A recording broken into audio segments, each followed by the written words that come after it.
Some thoughts on Brazilian Jiu-Jitsu. So we'll just call it BJJ. I don't really like doing videos where I point out a problem and I don't have a solution, but someone asked me to do this, and as I tell you guys all the time, if you ask, I'll do it. I'll talk about it. So one of the things that I have been very vocal about is the fact that I find it strange that BJJ takes longer to earn your black belt than any other martial art. Now, there's two ways you could look at that. You could say, well, it's because BJJ is so hard. Is it really, though? Is it? Do you think that it's really that much more complex than, say, judo? I don't believe so. And so I'm going to point out the problem here, but unfortunately I don't have a solution. So I'm going to be honest with you that this video doesn't have a great solution at the end of it for you, telling you, oh, the secret to learning it really fast is, I don't know the secret. In fact, if I knew the secret, I would be spreading it everywhere and I'd be promoting myself as a Brazilian Jiu-Jitsu expert, which I'm not. I believe that we don't teach it correctly. This is not that hard of a thing for you to grasp either. You've probably had a bad teacher at some point in your life. You might have had a bad geometry teacher, or you had a bad calculus teacher, okay?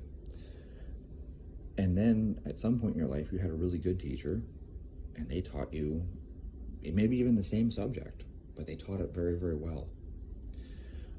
My mom always shares this story with me about how she thought she was bad at geometry. And so she didn't want to take trig. And then when she went to college, she decided to go into drafting, which meant she had to take geometry and trig all over again. And she had great professors in college. And so my mom struggled in geometry in high school, but then got straight A's in college. Why? Because she had a good instructor. She had a good teacher. It's not that geometry is so hard. It's that if you weren't good at teaching it, it's hard. I could share the story about piano. I had a really bad piano teacher. And then I had a really good piano teacher. Actually, I should back up. I had a really good piano teacher first. I had my dad, okay? My dad taught me to play piano. So when I was a little kid, I'm still wearing diapers, I would sit on my dad's lap, and he would, point out which keys for me to hit, and I would play piano, okay? And then when my dad left, I started taking piano lessons with this woman who, I'm not gonna drop her name, she's probably not even alive today. She's my grandparents' age, whenever I was 10, so it'd be amazing if she's still alive today. She'd be 100. And she was not a good piano teacher. I didn't make any progress at all. In fact, if anything, I think I went backwards. And you guys might understand this if you have played piano. We used those stupid piano instructional books that had the little numbers. So it told you 1, 3, 5, you're supposed to use your thumb, and you're supposed to use your middle finger to push this one, you're supposed to use your little finger to push this key. And we would use these number things. It was terrible.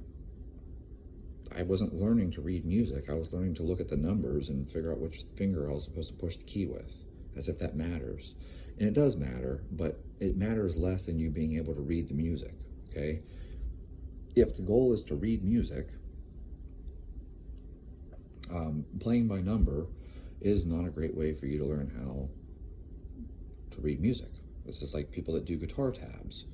There's nothing wrong with guitar tabs. I'm not bashing guitar tabs, but if your goal is to learn to read music, and you want to learn how to sight read, doing guitar tabs is not a great way for you to learn how to read music. It just isn't. And so I worked with this woman for 2 years, and finally I changed piano instructors, and I remember this guy. He had this little Chevelle, and he used to come over to our house, and he charged something like $5 an hour. And he was fantastic. He was absolutely fantastic. He was as good of a piano teacher as my dad was. And he was absolutely wonderful. This little old man, he must have been in his 80s. And I think he just did it as something to get out of the house and just, I don't know, just something to do. He was long retired, and he charged $5 for an hour of instruction, and I guarantee I probably got 2 hours every time he came. And he was wonderful. He was absolutely wonderful. Good teacher. So what does this have to do? I tell you guys all the time, music, is an analogy for even sport and learning, right? I've talked about this stuff before, how like you have to change things. Like look at the way Jimi Hendrix played. Jimi Hendrix did everything wrong. He used his thumb on bar chords, he broke the rules. And I tell you guys how elite athletes get to break the rules. Well, here we go. Brazilian Jiu-Jitsu. If you have a really good teacher, I believe that you could learn this in 2 years. You could probably earn a black belt in 2 years. If you don't have a really good teacher, then yes, it will take 10 years. And I'm going to say this as someone who has been to a ton of different, BJJ schools, because I travel. I traveled all around the country, so I've trained, with instructors in Tampa and in San Diego, San Francisco, Pittsburgh, Philadelphia, Boston, New York, you name it. I've gone to a BJJ school in different places. I've been to so many different ones. Okay, everywhere that I lived, I went to a different one, and there were really good instructors. So I'm going to drop a name here, Sonny Achille. If you are in the Pittsburgh area, go see him. He's fantastic. But I'm not going to drop the names of the bad instructors, but there were more bad instructors than there were good instructors. And what I noticed in the bad instructors was that we basically would just roll. And it was like this process of like, well, you're just going to roll and just do more. Well, that would be like if I said to you, to learn hockey, just keep scrimmaging. To learn football, just keep scrimmaging. Will you learn it eventually? Yes, you will. Like, it's not like you won't learn it eventually. This is a good, better, best question, not does it work, does it not work, okay? If you keep scrimmaging and playing pickup hockey all the time, yes, you will get better at hockey. But if you have a really good coach, like I did, at some point someone pulls you aside and teaches you how to play the game. If you play chess, for instance, you can keep playing chess till you get better at it, or someone could take the time to teach you how to play chess. And if someone teaches you, and they teach you well, you're going to learn how to play chess much faster, okay? I would compare this to even my experience in wrestling. My dad was an undefeated wrestler. He was really, really good. I am not. So I can't tell you that, oh, I'm a chip off the old block. No. My dad was apparently a real fucking badass, okay? For me in wrestling, okay, my wrestling coaches were not great. I will say that we were very well conditioned. We were always in shape. But they didn't teach a lot of the technical stuff. It wasn't till I got older and, we had better coaches later on, I started learning all these small technical things. And I want to make a comment real quick here. People will tell you that, wrestling is checkers and BJJ is chess. No, it isn't. No, it isn't. It only appears that way because you don't know what you're watching. If you're good at wrestling, not me, if you're good at wrestling, okay, wrestling is like playing chess while the board is on fire and you're moving at 100 miles an hour. Yeah, wrestling is very, very technical. A lot of people don't appreciate just how technical, even, not just Greco-Roman wrestling, but even freestyle wrestling is very, very technical. The guys who are good at it are technical. Alexander Karelin actually got beat. You might want to look that up. Yeah, he wasn't completely undefeated. He was defeated by an American, and that American beat him purely on technical points. He didn't outstrength him. Okay, he didn't outcondition him. It was a technical win. You can win. So, anyways, the point being here, Brazilian Jiu-Jitsu, it takes so long to learn it, and what I have to say from my own experience is actually when I got into MMA, I used to roll with Jamie Fletch, And he was a fantastic instructor. It's a shame I didn't work with him on Brazilian Jiu-Jitsu itself. We certainly did a lot of grappling and a lot of rolling, and we did, BJJ in the context of MMA, so it's all no-gi. But like, he would submit me, and then he would walk back and be like, okay, so this is where you made your first mistake, so let's get back into this position. And he would point out to me, see where you put your hand?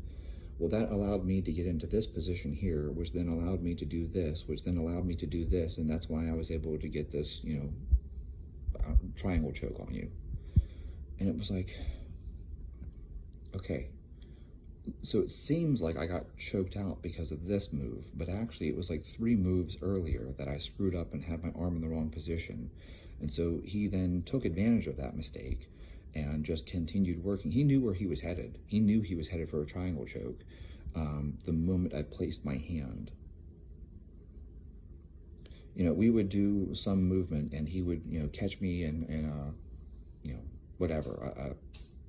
arm bar.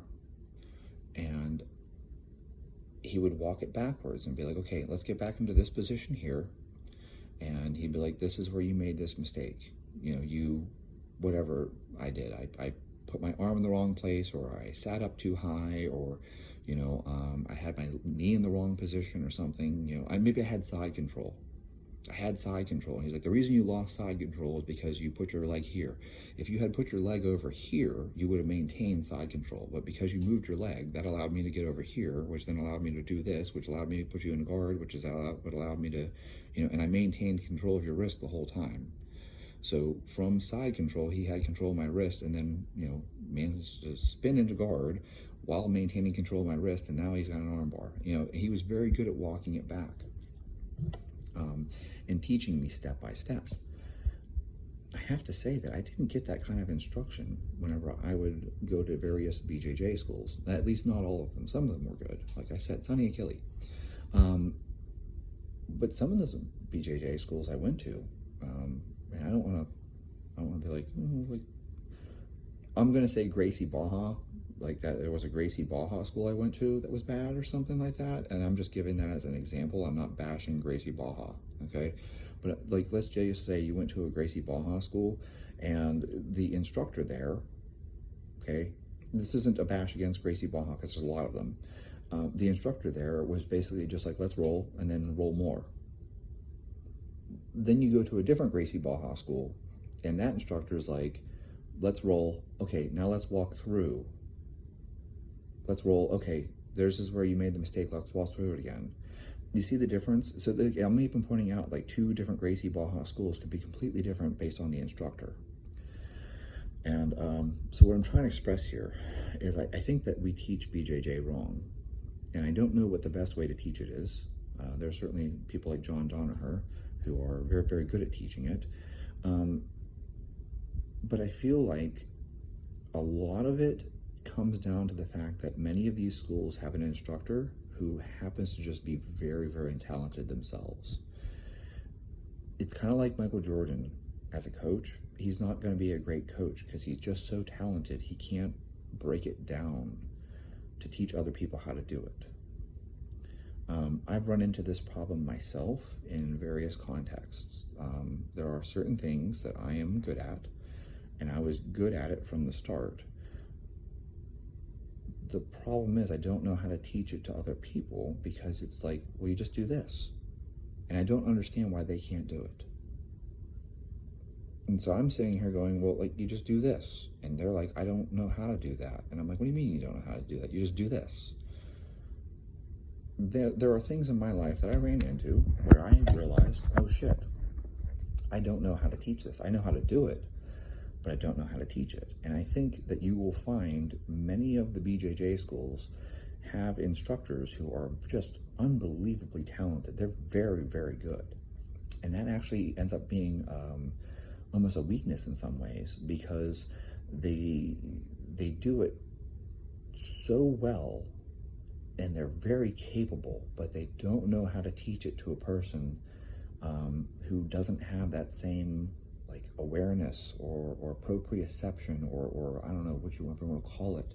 There's like a game sense, you know, it's like hockey. You look at like Wayne Gretzky. Wayne Gretzky, oh, he always knew where the puck was going to be. How do you develop that game sense? And some of it does come from just playing. But some people have it naturally. And if they just have it naturally, they don't know how to teach it to other people. Like, I just know to do this. How? I don't know how I know. I just know. And it works every time. And the same thing is true for BJJ. Some of these guys are very, very mobile. Some of these guys are very strong. Some of them are very fast. Some of them have a background in wrestling. Some of them have a background in, catch wrestling or sambo or judo or whatever. And that's one thing I want to point out here is, I can't remember if it was Dan Severn or Dan Fry. One of them made a comment that BJJ is just watered down judo, and it is. Judo, I promise you this, if you do both, I do both. If you do judo, judo will make you better at BJJ. But if you do BJJ will not make you better at judo. It's not like a reverse relationship where like the one makes you better at the other every time. No. If you do judo, judo will make you better at BJJ. BJJ will not make you better at judo, okay? And we all know the story about Kimura. He beat Gracie. I know he didn't tap, but we all know who won. The thing of it is, and I'm not bashing BJJ, like, I guarantee there are BJJ guys out there who are so fucking good. Like, look at ADCC. There are guys that are so fucking good. Like, it wouldn't matter if you're a black belt in any other martial art. These guys would beat you anyways. What I'm talking about is I'm talking about the average person, like the person like me, okay? Not the guys who are super talented. I'm not talking about, the guys who are winning the ADCC. I'm talking about for the average person trying to learn this, those are the people who struggle, like me. I don't have a black belt. I still don't have a black belt. I've been doing this for a long time. I've been doing this so long. I have the original Lucky Gi. No. You're thinking of the ones that they sell today. No, I'm telling you, I have the original. The very first one they ever came out with on the mat, Scotty Nelson. I bought the original Lucky Gi. I still have it. In fact, I have two of them. Okay, that's how long I've been doing this. I don't even know what year that was. Was that like 2003, 2004? Okay, and that wasn't my first gi. So I've been doing this a very long time, and I still don't have a black belt. Now, that's not to say that I am super dedicated to it. I'm not. So I'm not one of those people that goes 5 days a week for 10 years straight. I do it for a few months and then I move, and then I have to start all over again because I have a break in training, or everyone who follows my channel knows that I suffered a traumatic brain injury in 2013, and I obviously lost a significant amount of time, and I did other things in that time. BJJ is not my primary sport. It's just something I do for fun. And that's why I don't have a black belt. That's not because I'm not bashing all of my instructors, but I am saying that I think we could find a way to teach it better, and people could earn their black belt in less time. Because I think I saw somewhere that the average is 10 years. That's longer than any other martial art. And I believe that a really good instructor could teach it in less time. Now, there's a lot of controversy over Lloyd Irvin, or Irwin. Is it Irvin or Irwin? Anyway, supposedly he did it in 2 years, right? And there's a lot of controversy over that. I don't know why that's so controversial. I'm not up on the politics. I'm not a politics person. I don't follow the politics of powerlifting. I don't follow the politics of weightlifting. I don't follow the politics of any of these things because I just want to do it for fun. But I do think some people learn it faster. I do think some people teach it better. And I don't know what the solution is there. So I'm going to open it up. I am going to ask you, please comment below. I encourage you to comment below. I'm asking you to comment below if you have an opinion on how we could teach it better. I'm not an expert. I'm not an instructor. I don't teach. I don't own a BJJ school. But I would really like to hear people's opinions, especially if you are a black belt and especially if you're an instructor.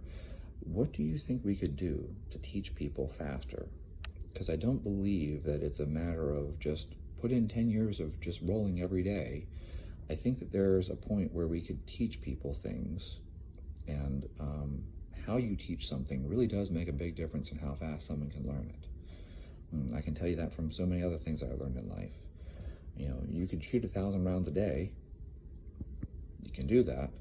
Or if you have a really good instructor, you can become a very good marksman in a significantly less time. So it really does come down to the quality of the teacher. And that's basically what I'm saying about BJJ. So, like I said, I don't necessarily like doing videos where I don't have a solution for you at the end. But, you know, I was asked on this topic, and this is what my observation has been. And this is my observation from having gone to many different BJJ schools. They are not all created equal. Some people are very good instructors, and some people are not. And that's not because they're not great at what they do. They're great at what they do. They're a black belt. They're badass. But it's one of those things where it's like they're really good at this thing, but they're not great at teaching it. Scotty Bowman was a great hockey coach. Herb Brooks, great hockey coach. I don't know that Wayne Gretzky would really be a great hockey coach, right? It's one of those things where Michael Jordan wasn't a great basketball coach. So sometimes being really good at something doesn't necessarily mean that you're great at teaching it. And that's basically where I have arrived at with the BJJ thing. I'd rather learn from a guy who really struggled to learn it, because he's probably good at teaching it because he struggled with it. So that's my 2 cents on it. I'm not going to tell you the story about calculus. Maybe I could. I learned calculus from a really bad teacher the first time. He never explained to us that you can graph these things. So the second time I learned calculus, I was like, it was actually my girlfriend at the time that told me, you know, you can graph these things. And I was like, well, you can graph these things? And it blew my mind, and suddenly calculus made sense. So if someone teaches you calculus and doesn't explain to you that you can graph these things, you're going to struggle with it. Someone took the time to tell me, oh, hey, you can graph these things, and it was like it clicked right away. It was super easy. Calculus is not hard. I just needed someone to teach it correctly. So that's a short story, but it's a good point, and it kind of illustrates what I'm explaining here. You can struggle your way through it, or someone could teach it, and if someone teaches it well, you're going to learn it much faster. I don't know what the solution is for BJJ, but I do believe that we could teach it better.